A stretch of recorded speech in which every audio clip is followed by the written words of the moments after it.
my stream. I am back after a pretty big layoff. Uh, Work got really busy, so I am back to tell you about my team. And boy, do I have some things to tell you. So, as we know, this is my 2 month. It's 2 months into the season. We're at a pretty respectable record, 26-30. Obviously, yeah, we made the playoffs last year. Why are we doing not so good this year? Especially how hyped I was to start the season. Well, we've had some injuries, and I was prepared to start this stream with I hate goddamn baseball. Because let me show you. He is out. One, gone for the entire season. 8 to 9 months, torn elbow. Was he pitching good? Yeah. So excited to start off the season. My fifth starter, also gone for the entire year. He was not pitching good, but I had recently lost him to an injury, which he's just about to come back from. And he was pitching great.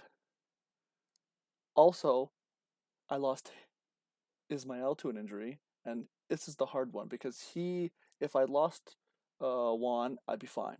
Morales was going to come back, but he was my third starter. He was going to be the rock. He's gone for 5 weeks. Thank God there's only 2 weeks left. I also traded my import because, well, he had a 10 ERA for me. And I got a pretty good deal out of it. Greg Blackwell, I need the center fielder. As you guys know, my center fielder situation was up in the air in 2017.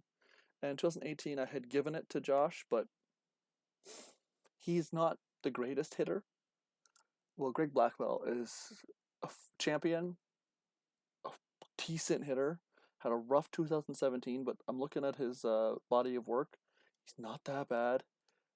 He'll eventually move to a corner position in the outfield, but really good fielder and on a decent contract. So I could afford to give up this contract. Like, I'm really against having older guys, so it'll be a good thing for me on long-term contracts. Obviously, he's good. This season may be a wash for him, but I could see him bouncing back and really helping Cleveland. So, yeah, this might turn out to hurt me, but in the short term, it was great until everyone then got injured. And I was at a point where last month where everyone was getting injured. I lost all these games. I had won one game in the month. And then something amazing happened. I won 6 games in a row. Lost 4 more. And then went on a 4-2 to end the month. So instead of a really nasty month, it was just only semi bad. 11-15. And that's mostly in part of these two players I picked up. Jorge, 3 starts for me. All 3 starts have been 6 innings plus. Yeah, the runs are a little high. One bad game against the Dodgers. But giving me a chance. And Braden. He came in, and this start right here was his first quality start of his career. And the next start, another good start. They're not world blowing, they're not mind blowing, but they're giving me 6 innings, and that helped my bullpen because I also had some other injuries and other bad performances. So I had to call him up. He's been all right, but he went on a horrible stretch where he was just awful. And my closer had blown so many saves this season already. So it was a rough start to the season. And the player I was most excited for, Murdoch, yeah, not doing too bad. But in April, he started off the season, couldn't hit a ball to save his life. And then he went on this great, amazing hitting streak, and he has now hit his 500th home run. So congratulations to him on a wonderful career. and I hope for many more home runs this season. So that's the overview of the team so far. We're not half bad. We have a good outlook going forward with Morales coming back. I'm giving Jared one more start. He hasn't been too good in the rotation since injuries forced him in there, but he is a better starter than he's pitching right now. But if this next start against the Dodgers is not good, I'm putting him in the bullpen, and I'm calling Morales up, and then Baden's gonna keep his spot. If he has a good start, I might move Baden to the bullpen because he didn't pitch too bad there for Minnesota last year, and was decent for Washington the year before. But also just to keep someone else on the roster who can start if he fails again. But with the hitting, he's on the DL out with a fractured thumb. Was having a great month again. It gives me a chance to put him in the starting lineup. He's been crushing it, so my first baseman's actually had a bit of a fight going on between them because he doesn't think he's getting enough playing time, as I'm not starting him against lefties anymore. And he wants a chance to start because, well, he has the pedigree. He can't start. So it kind of worked out perfectly. But I don't really want to piss this guy off because he's a great hitter, and I don't need my chemistry going down. He was a recent call-up because of injuries, had his first time in the major leagues. He should be coming back soon. He was hitting the lights off the baseball again. Oh my God, it was just downright amazing what he was doing. But the guys who are going to take over, Albert and Connors, have come up and done well, and this is good for me. They've kept my team in games, and part of the reason why we did win 6 in a row in the middle of the month,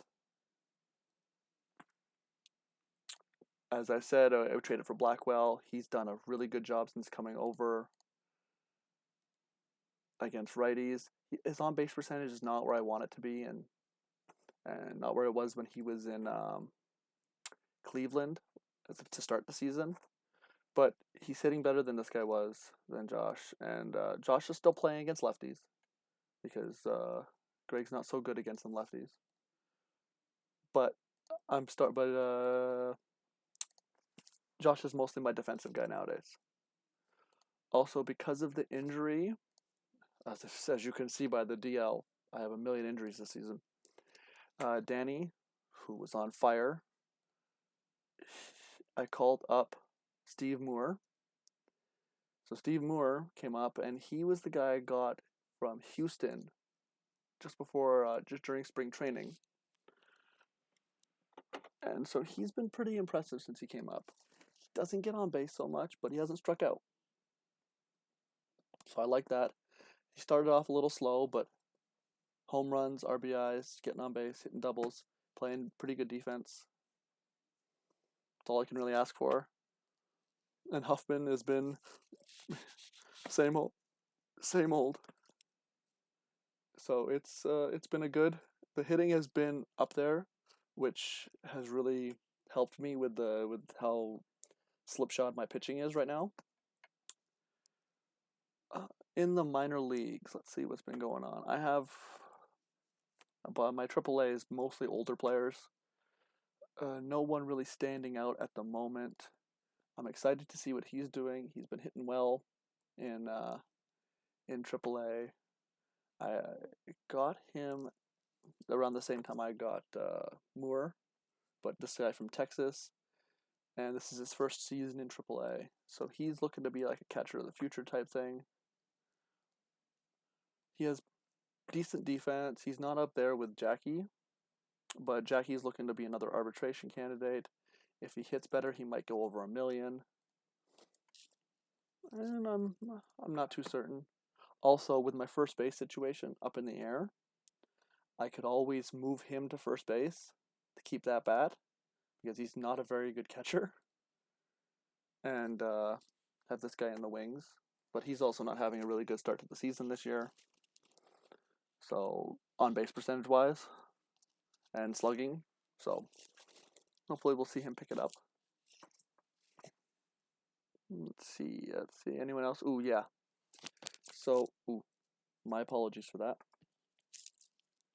As I've mentioned before, I'm going to call him up at some point in the season. He wasn't hitting so well when I made the choice to call up Pat. So that's why Pat got the call up instead. Because I know once I call him up, I don't think I'm going to send him back down unless it's desirable, because I can always send Connors back down. Gibson did get the send down. He did not thrive in his time making the opening day roster and all that stuff. He did get on base a lot, but he didn't get any hits. And it's kind of hard for me to play you when you're not going to get hits. I really hope he can improve. He's a great defensive guy. He has a good bat. Perfect guy to platoon with a guy with a not so good defense. Especially like Joe Green, perfect guy.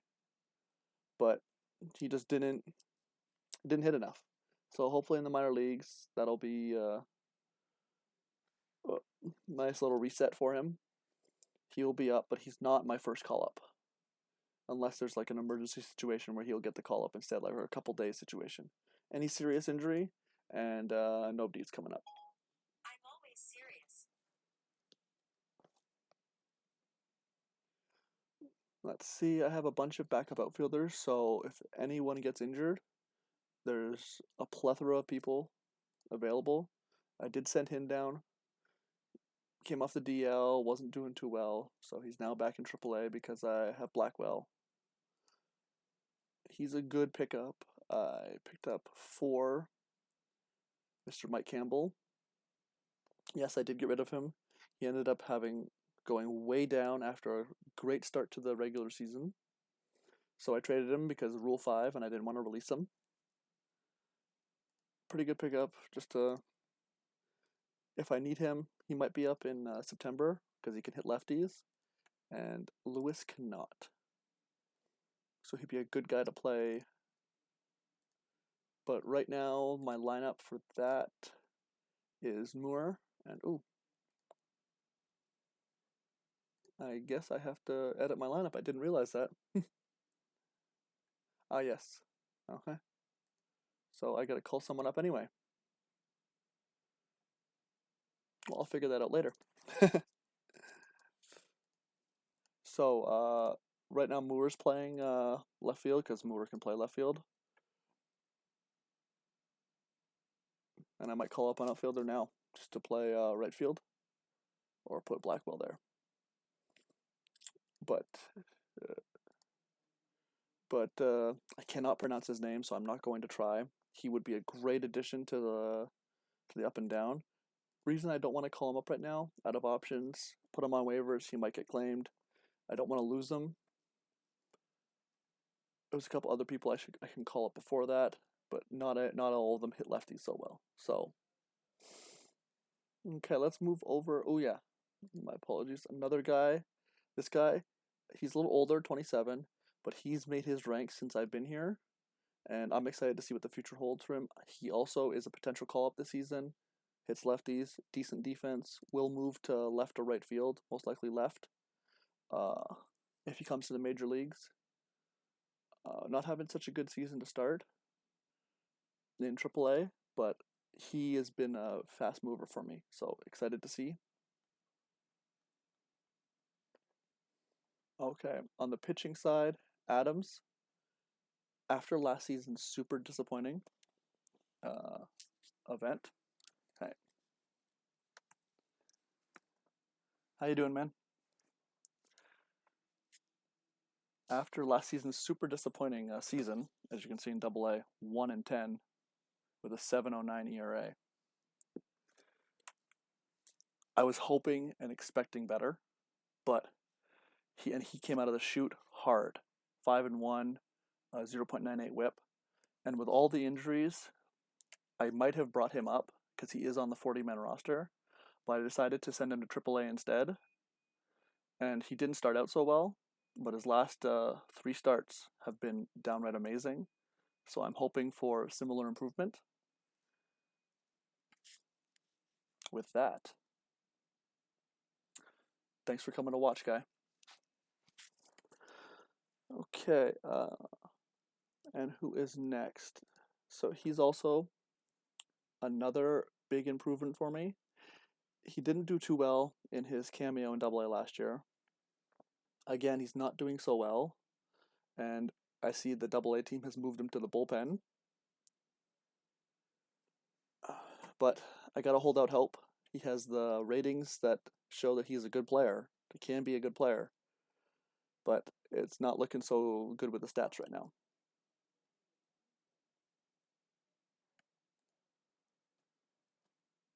He was a 7th-round draft pick in 2013. Now he has had some rating boosts and some talent boosts, but he hasn't been able to get over the hump of Double A so far. I'm hoping I can see some more improvement this year.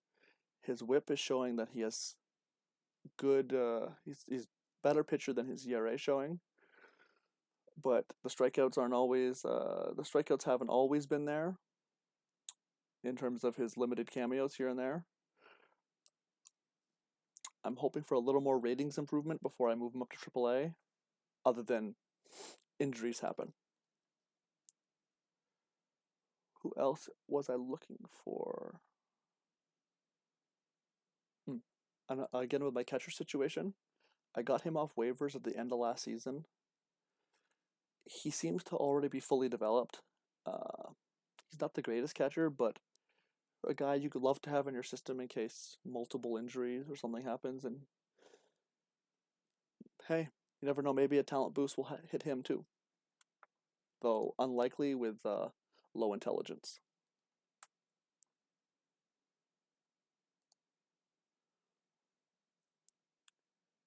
I've been disappointed of how he's hit so far. I understand he does have low contact, but the slugging percentage is I'd expect higher from him.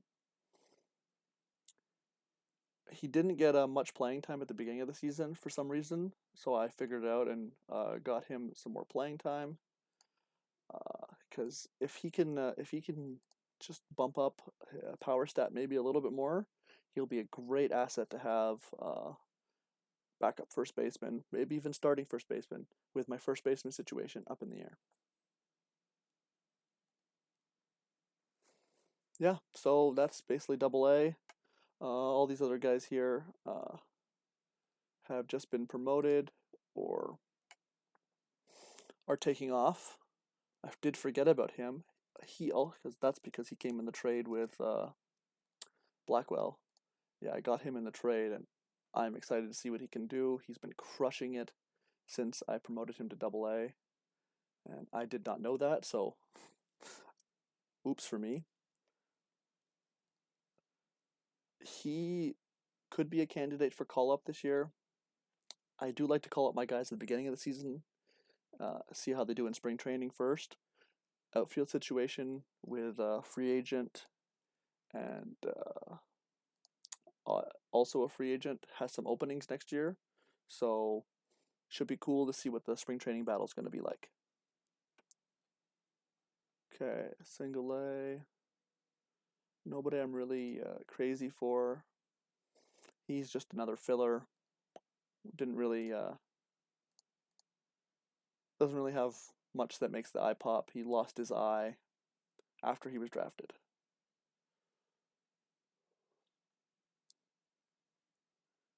Okay, let's go to Modesto. Let's take except I should talk about Ravi, my star. He is now in my highest Single A, and he is on fire. I'm gonna see maybe if he starts hitting even better than this, I'll give him a cameo at Double A probably this season. I don't want to push him too fast. Most likely next season he'll be in the major leagues in September or earlier. I can't wait. He will be the third baseman of the future or my shortstop of the future, depending on what happens. Most likely he's going to be my shortstop because I don't have anyone else in the wings ready to take over short. I could always move him to third base because that would be better for his arm and error-wise anyway. Third baseman makes a lot of errors. I've been really disappointed in him. Every time I move him up to Double A, the long-ass cameo didn't do well. He's been crushing it in Single A this season, and I honestly don't have the space to move him up right now because there are just too many guys. But I really want him to see if he can develop. He made some good strides last year, and he's just off the wall this year. Obviously, the league average must be high because that's saying he's below average, but he's getting on base, which really impresses me, and I really like that from my guys. Because who cares if you hit 100? If you get on base, you're going to help me get guys on the board. And obviously, I do want you to hit higher than 100, though. He's been up and down. He didn't have that good a season, but I didn't have as many outfielders as I do now. He's been hitting okay in Single A, but I don't see much more improvement. He might be someone to keep around, though. He's only 22 and has good defense, so looking forward to that. Okay, let's go to Single A. Dickerson hasn't done much. It's hard. This team, I don't know what I can do, is bad. So Chris is going to be rough. Defense is bad. Hitting's bad. I'm hoping pitching would be better, but it's hard in that environment. Last season in his little cameo, he was good. So this season, in the full season, he's not been so great. The strikeouts aren't there. The walks are high. I'm hoping he can develop, but right now I'm not seeing it.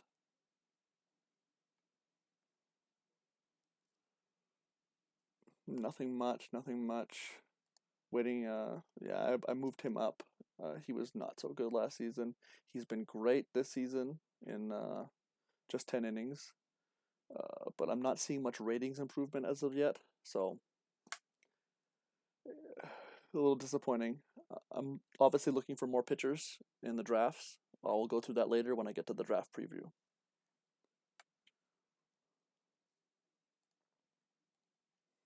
And I traded for him early in the season.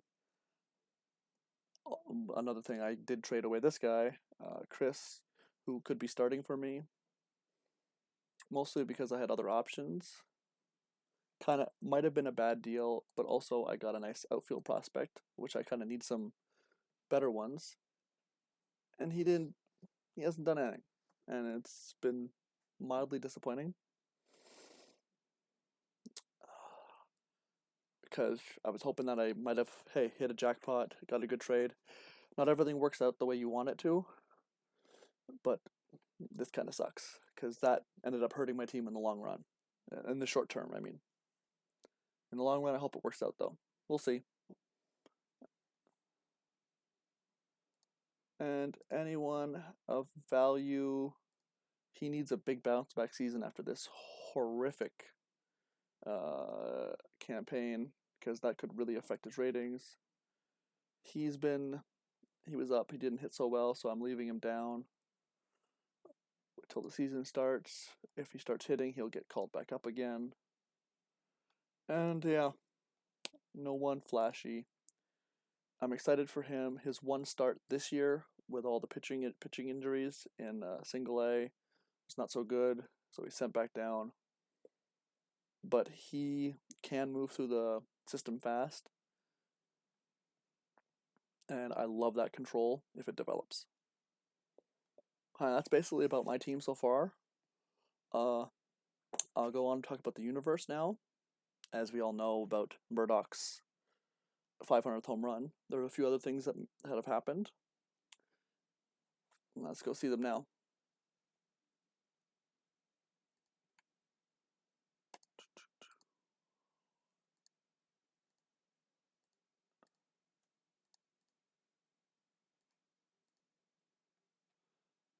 Okay. So Luis got his 250th, 2500th strikeout, and he was a beast, and it still is a beast. Early on for the Dodgers, and then Los Angeles. Still going away. Los Angeles kind of looked pretty good. They're second right now, so he's still firing away. I think he definitely has a shot at 3,000 if he doesn't get a major injury. Continues pitching for at least a couple more, at least 2 more to 3 more good years, and then about 5 bad years. 3,000 is a lock for him. And we did have a no-hitter. And I don't know why I left that last screen, because I'm a dumbass. Should have gone here. Because we did have a no-hitter. And then we had another no-hitter. So this no-hitter was the most surprising for me.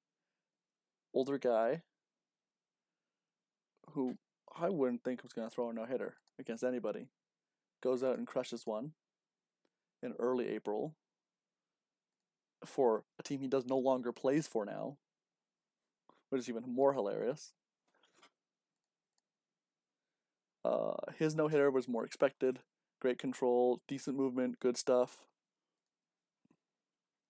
And but it's against the Braves, so that was pretty good. Plus he had 0 walks. Really impressive.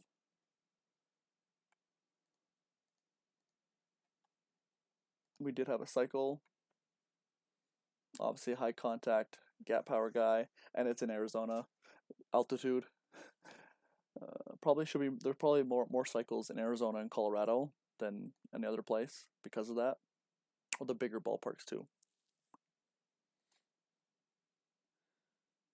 Yeah, so that's about it with my team and review. Let's go review the draft, see who's in it this year. Let me go check something. Player trade, random team. Okay. So these are the draft picks I have. It is a 20-round draft. I have, I think, another draft pick in the second round from a guy I didn't sign last year.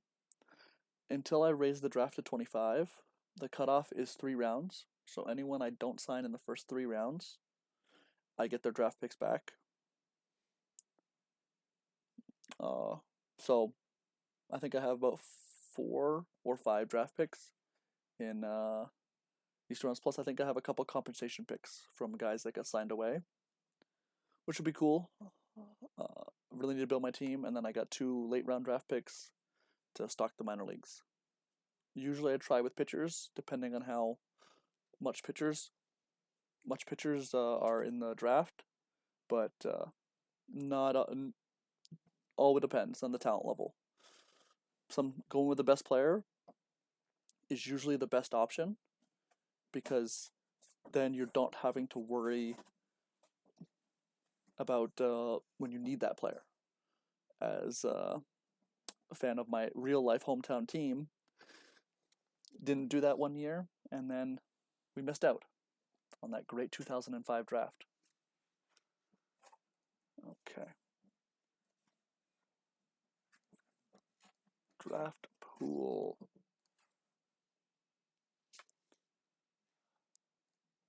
So the best player in the draft is Griff, reliever. So he's probably not going to be a high draft pick. Pitching seems to have taken the whole entire day. There are very few hitters in the top. We got this high schooler from Bulgaria and a shortstop from Argentina. So those are the 2 top hitters, but mostly it's all pitching, which bodes well a little bit for me. It means there might be some more hitters left when it comes to my draft pick at 24. It does kind of suck that we were actually kind of good last year for a team that doesn't have that much of a minor league system. But hey, I'm fine with it.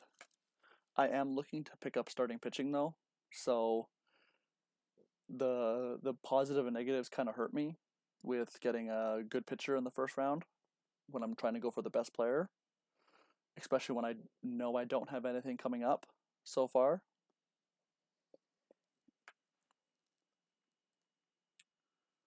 Let's just double check. Yeah, so there's Colorado. Yeah, there's my Colorado. Yeah, so there's 24, 28. Oh, 13. Okay, so I didn't know I have 3 second-round draft picks and a supplemental pick. Okay, so that's good. So I have more draft picks than I thought. I will definitely use a bunch of them on pitchers, but the talent level of pitchers goes down drastically. And then you're just hoping for some luck. And occasionally I will grab an impossible guy just to save the draft pick for the next year to see if next year's draft is better. Yeah, that's against the system, but this is my universe. I'm gonna do what I want. It's meant to be fun for me, right? So I use my sparks to beat the AI. But also I do try and sign them. Like sometimes I'll pick up a guy. Well, not him because I would not try and sign him. But him. Of course, I'm gonna offer him some money. He could be a decent guy. Gain a couple miles per hour on the fastball with above average pitches. Maybe a bump in movement. Boom, perfectly good starting pitcher or a great long reliever pen arm. So always look for the doubles. Like how you can get the if a pitcher if you're gonna draft somebody, always look for him to be a good reliever or starting pitcher. Don't just stick him in one class. Oh, hi. Yep. So that's basically it for uh, this particular stream. Was was was looking for this to be a bad one. The team came back, made it a good one, so I'm really happy. And I'm looking forward to a great next month. And with only 3 off days, my pitchers are going to have to work really hard. Hopefully, we can come out this month at least 500 or above to get us back in the race. The division is not too far ahead. I'm only 7 games back, and it's only June, so it's not hard. I will do another draft stream next, and maybe have a game in between or a game after to work on those skills. Thanks for watching, and peace out.